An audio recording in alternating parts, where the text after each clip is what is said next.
Hello po mga beloved, yan po, so June 30, 2026. Ang title po natin ay Role of the Holy Spirit po. Pasensya na, madilim na. So kasi palpak-palpak ko yung mga ginawa ko kanina, kaya inulit ko po, may mga nakalimutan ako. So ito yung Helper, Comforter, Spirit of Truth. Kasi madalas yung iba kalangan nila galit po ako. Kaya ito yung title po natin. At di ko na nilagay yung GCash number ko po dyan. Dahil syempre kung gusto tumulong ay tutulong. At saka may initiative po. Salamat sa isang tao na hinipo po ng Panginoon. God bless sa'yo. Wala siyang initials or nag-message sa akin at mas okay yun dahil ang Diyos naman na magbabayad sa kanya. Ang magre-reward yan po. So, purin po ang Panginoon. Tsaka ito po ay trial din po ng Panginoon sa atin lahat. Ay yung kumbaga kung sino yung mahihipo or tutulong sa isang kagaya ko na wala akong hinangad kundi ang mag-akay ng kaluluwa. Yan po, madala sa kaligtasan po ng mga tao. Utos din sa akin ng Holy Spirit para makita ng Diyos kung sino yung may puso kagaya ng Diyos. Yan po, kung sino yung magpapautang po sa Panginoon. Purihin po ang Panginoon at God bless po sa mga kapatid na naakay sa dako ng San Pedro. Ako'y nagagalak. Yan, sana maging faithful kayo, matatag hanggang sa huli. At yung nga ako naman po nabe-bless nga dahil sa kaabang kalagayan ko ay may naakay ako, kahit may sakit ako, may nakikinig sa akin. So, purihin po ang Panginoon. Gusto ko sana maging mas formal pa sa damit ko, although half lang na. Pero super init, sabi ko, Lord, pasensya ka na. At tsaka yung, di ba sa Europe, shinare ko, almost 2K na yung namamatay po dahil sa init. May iinit pa nga. At kahapon talaga natulog ako maghapon. Sobrang lupay-pay. So, sobrang init po. Yan. So, sabi ko, kabiyaya sa mga naka-aircon, di nila masyadong ramdam yung init. At saka yung sabi ko, Lord, baka sa init pa ako mamatay. Hallelujah. In Jesus' name. Yan po. So, biyaya sa church na mga leaders po, hindi nagtuturo ng yung mga pagsama sa rally, kaguluhan, yan po. Puro prayers at banal na gawain po. Kasi nga, ano naman magagawa mo? Masasaktan ka, mamamatay ka. Pag sumama ka, di pag-pray mo na lang. Di ba po? At magigilty pa yung mga leaders. Yan po. Kaya hindi kami naturuan yan sa biyaya ng Diyos. Kaya ako ay proud port watcher po. Reason ng mga sakit po. Syempre to glorify the Lord sa kagaya ko nga nagsishare yan para maluwalhati po ang Diyos sa anak ko may ADHD na yung nga ako ay may brain operation, di ba, sa kabila nun, yung mga lihim, mahayag, yan yung hindi ko alam ay malaman through the help of the Holy Spirit po, ma-reveal. At saka yung mga yung Alec na operahan na nga ako, yung mga nakalimutan, ganyan, or yung sa anak ko po, di ba, yung padala. So, at saka ang sakit po ay syempre ito po dahil sa kasalanan. So, kaya tayo po ay inaabot po ng Panginoon, tayo po ay magsisi, bumalik po sa Kanya. Ang Diyos nagpapagaling. Instrument lang po yung doktor, syempre yung gamot po, di ba? So, pa rin po ang Panginoon, ang Diyos talaga yung great healer po. Madalas nagbabanggit ko po yung bahay ko, di ba po? At akin naman po talaga yun na hinulugan ko sa pag-ibig. At sabi ko before kay kuya, kasi sabi ko, ano natin, tawag dito, parang ibenta yata pa solo ganyan. Ang yun lang sinabi ko sa kanya, pero hindi ko alam yung ano nga yung maipasok sa disability po. Yun yung kasi tinuro sa akin ng Diyos po rin po, Panginoon. At ako ay 2012 yun, 2015 na nakakay ako sa church. Same time na kasagsagan po ng mga problema ko. Yan, mahilig nga akong umako ng problema ng iba.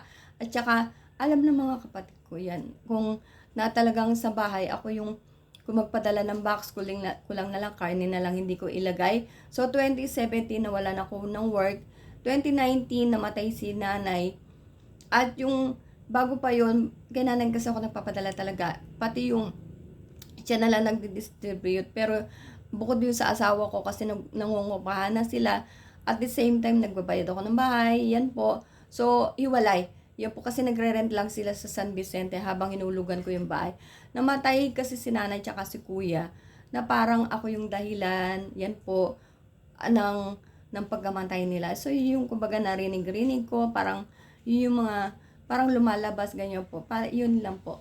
So, tsaka kung ako po ay greedy, yan, di ba, syempre bahay ko yun, discretion ko na rin kung sino bibigyan ko na ano.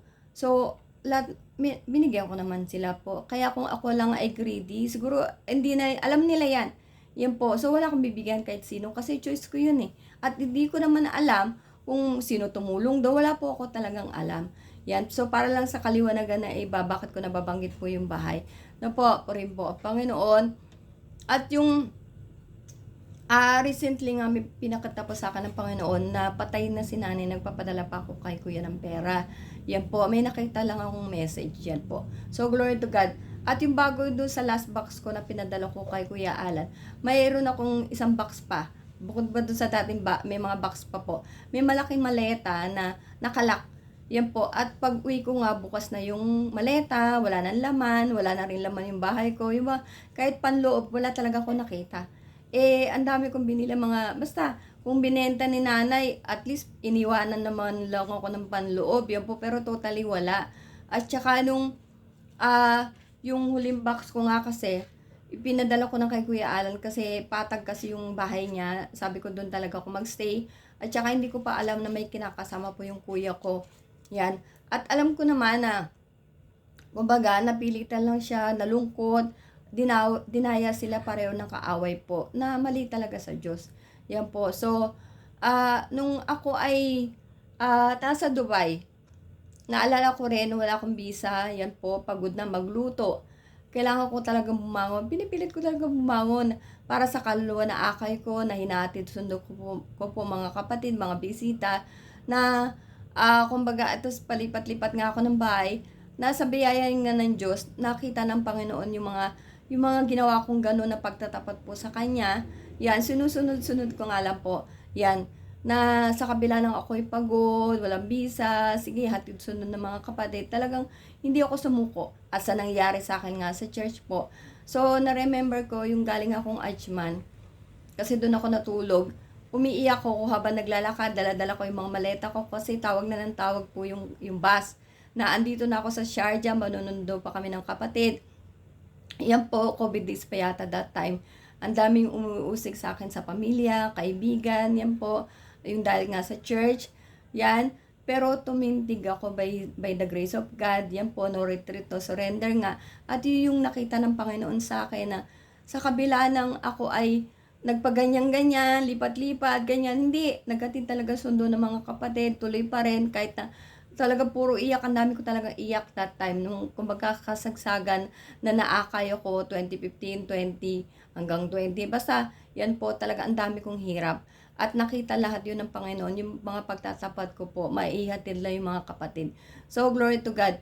Masarap tumulong, yan po, maganda po yan. Pero hindi po lahat ng pagtulong, lalo na yung individual na binibideo pa po, ay kalugod-lugod po sa Diyos. Yan po.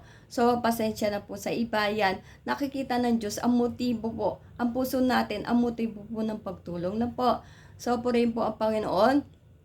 At sabi ko nga, nagagalak ako sa Diyos dahil, kumbaga, hindi kasi mahilig talaga mag-picture, mag-video. Yan po. Pero, mahabagin nga akong tao. Salamat sa Panginoon. Salamat sa parents ko na siya nagturo sa akin. Yan po, na kahit ako ay may sakit ngayon, hindi ko talaga ipapawalang bahala po ang pagtulong. Hindi reason sa akin may sakit. Yan, so glory to God. At yung, ito ilan lang to sa mga role po ng Holy Spirit. Kaya nga po yung testimony ko, hindi yun fake of course na kwento. Ay ito po ay, di ba may 3 boses. Boss natin, Holy Spirit, at saka yung Diablo na bubulong po sa atin. So, ang Holy Spirit po ay convicting. The Spirit reveals truth about sin, righteousness, and judgment, leading individuals to repentance. Yan nga po. Reveals truth about sin. Kaya yung mga kasalanan na hindi ko na alam, na nahayag sa akin, yan po. So, yung Holy Spirit ang tumulong, hindi ko alam. Diba? Hindi ko nga alam kay Julian. Wala akong kamalayan nun. Yan po, wala talaga akong as in alam. Pero dapat nga ay tulungan ka talaga ng Holy Spirit na maging matuwid pa rin. Kahit nalaman mo, kailangan may tamang judgment. Yan po. At saka, yung nga ay may pagsisisi, di ba? So, nung inutusan ako ng Diyos, mag-live nga, 2 na kagad na sa akin, nag-block ang kuya ko, tsaka si Sol, tsaka in-unfriend ako ng asawa niya. Pero okay lang po yun sa akin. Wala ako talang, tsaka okay na kami. Yan, by the grace of God po. At, wala akong sa kanila. Yan po. Alam ko naman yung reaction nila eh. So, yun po yung talaga kasi pag nautusan tayo i-block mo na yan, ganyan, di ba? Hindi Holy Spirit. Yan po yung diablo mag-utos sa atin na pinahiya ka, ganyan. Asawa ko ilang beses ko inaano yan, di ba? Pero, alam niya kasi totoo sinasabi ko. So, guided pa rin siya. Kumbaga, may takot pa rin siya sa Diyos na di ba, bakit ka magagalit sa akin? Ito to naman sinabi ko. Yan po. So, purihin po ang Panginoon. Nagulat ako sa anak ko dumating. At yung Holy Spirit is regenerating. He brings spiritual rebirth, transforming a person, and making them a new creation. Dapat tayo po ay pag yung nga, tumanggap sa Panginoon, dapat bagong taon na tayo, tumalikod sa kasalanan. Yan po. At saka, lumakas sa daan ni Kristo, 'di ba? So nagta-transform ka na, ibang tao ka na. Yan po kailangan ay tayo po ay maging born again. So guiding into truth, he leads believers into all truth and illuminates the understanding of God's word. So sabi ko nga, inano ko ng Panginoon, wala talaga ako na, Lord, bakit ako? Pero sa biyaya ng Diyos, napatunayan ko yung tulong niya, hindi niya ako pinabayaan. Unang araw pa lang na ako'y tinanong, wala yung Bible, Biblia, sa Bible, yung word na Biblia. Alam ng Diyos, ako'y nag-hysterical na, Lord, bakit mo? Pero sinundan niya na kagad ako ng sagot. Kaya po ako'y tumapang na hindi mo ko iniwan. Yan po, yung katotohanan. Kasi sabi ko nga, hindi ko memorize yung Bible. Wala akong kaalaman, tas ako pinili. Yan po. So, glory to God at salamat po sa Panginoon. Yan po, na tutulungan ka rin, maintindihan po yung Biblia, yung katotohanan po, yung God's Word. Empowering the Spirit to, kasi guiding into truth nga eh. Kaya dapat, as yung takot ko kasi, dapat totohanan, yung totoo yung i-reveal ko po. Hindi kasi nungalan o paggaling sa akin. So, empowering the Spirit provides power and courage to live a holy life and boldly proclaim the gospel. So, dapat talaga yung Holy Spirit tutulong sa atin na lumakat sa kabanalan. Di ba, buhay na may kabanalan po. At syempre, huwag kang matakot mag-proclaim ng gospel. Yan, pero huwag ka boldly pero hindi mayabang po. Di ba, maging humble lalo. Interceding, he helps believers in their weakness and prays on their behalf in accordance with God's will. No po. So, yung kainan ko, duwag talaga ko, promise po. Kasi sabi ko, naku, may uusig na sa akin. Pero, pinatapang lang po ako ng Panginoon ng Santong Espiritu po. Glory to God. Comforting, he acts as a counselor who brings peace, assurance of salvation, and encouragement in times of trouble. So, sa biyaya ng Diyos, yung assured ako, mga kapatid, nakatanggap ng kaligtasan sa aming salvation. Ayan po, at may kapayapaan, glory to God. At saka yung may mga gulo, di ba? Pero, kaya pag ako may, kunyari, yan, sabi ko, naubos na yung pera ko, pero, ako, yung itera ko, inutang ko lang yun, yan po. Lahat ng dito, kung anong ko, sa akin yun, yan po. Pagbayad ng internet, yan. Pero sabi ko, Lord, bahala ka na, wala akong pera para magbabayad ng internet, wala akong trabaho. So, purin po ang Panginoon, may kapayapaan, kahit na marami tayong bayarin, problema, yan po. So, Luke 13:30, ito po ay may parallel verse sa Mateo at Marcos, pero dapat i-check po or basahin natin as guidance from the Holy Spirit kung ano yung mas best na kunin po. So, hindi basta yung dakma ng dakma. So, indeed, there are those who are last who will be first, and first who will be last. Yun nga po, may naunang nahuli at may nahuling nauuna. At yung nga sa biyaya ng Diyos, bless ako sa mga young port watchers na humble, resilient, bold, maningas na nagpapayag ng salita ng Diyos, gumagawa ng kalooban ng Diyos. Yan po, kaya may naunang nahuli at may nahuling nauuna. Kaya dapat talaga ipamuhay po ang salita ng Diyos yan. Kaya tsaka Romans 10:17. Faith comes from hearing and hearing the word of God. Yan po. Through Jesus Christ, diba? So, sabi ng Mala Pastor Archie Periol, hindi importanteng nahuli ka. Ang mahalaga ano yung gagawin mo. Yan po. So, purihin po ang Panginoon. Sabi sa Mateo 24:21-22, sapagkat sa panong iyon ay magkakaroon ng matinding paghihirap na hindi pa nangyayari ng pasimula ng sanlibutan hanggang sa ngayon at hindi na mangyayari kailanman. Ito po yung Great Tribulation na talaga nakakatakot, maiwan po ng rapture. Kaya punta na po kayo sa church yan. Ako na po nagsasabi sa inyo. Purihin po Panginoon. At kung hindi pa iklian ang mga araw na iyon ay wala makakaligtas na laman. Subalit alang-alang sa mga hinirang ay paiikliin ang mga araw na iyon. Kaya pagka yung hindi pa nga pinadali, lalo na yung init, sabi ko, mamatay pa ako sa init, wala talaga maliligtas po. Dahil madadaya nga, maraming daya. Maraming nagpapanggap na sila ay nasa tamang faith, ganyan po, pananampalataya, at dadayain ka ng problema mo, kahirapan, yan po. So, purihin po ang Panginoon. Marami naman nadadaya, di ba? So, Apocalypse 12:12, kaya't maggalak kayo o mga langit at kayo mga naninirahan diyan, kahabag-habag ang lupa at dagat, sapagkat ang diablo'y bumaba sa inyo na may malaking takot, palibhas ay alam niya na maikli na lamang ang kanyang panahon. Talaga nagmamadali na po siya. Agawin ng mga tao. Kung kami nagmamadali, siya rin nagmamadali, natataranta na siya. Kasi malapit na yung araw niya. Yan po rin po ang Panginoon.